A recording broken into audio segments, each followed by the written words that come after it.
And similarly on the downside, right, what happens with a loser company? It had quite bad news, but people underestimated that and it didn't go down enough.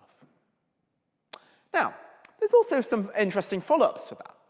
Now, this study was first published by two people called Jagadish and Titman in 1993 in the Journal of Finance, the top academic finance journal. But you might think, these people were crazy. Why did they publish the study? They should have just kept this study to themselves, traded on the stock market, and made tons of money.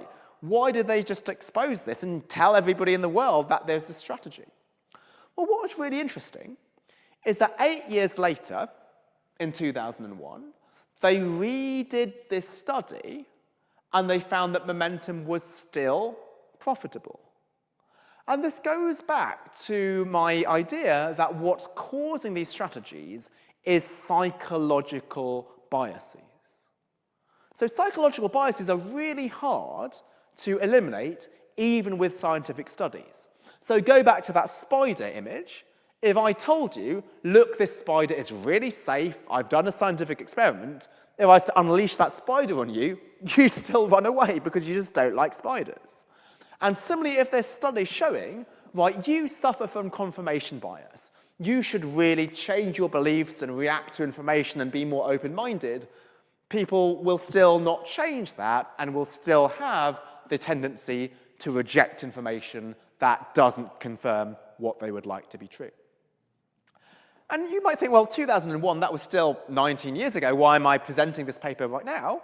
Well, there's a more recent study, which is called Value and Momentum Everywhere, which finds that even in a more recent time period, we still see the profitability of momentum. And the everywhere here is really interesting, because while the original study looked at stocks and in the US, what this study did is looked at not just stocks. It looked at bonds, it looked at currencies, it looked at commodities.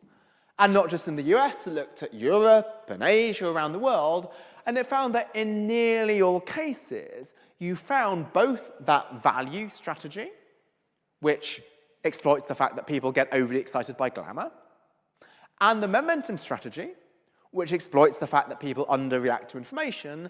And again, I feel this is convincing. Why? Because what unites humans, regardless of whether they're in Asia or Europe or America, and regardless of whether they trade stocks or bonds or currencies, is they are all prone to these psychological biases.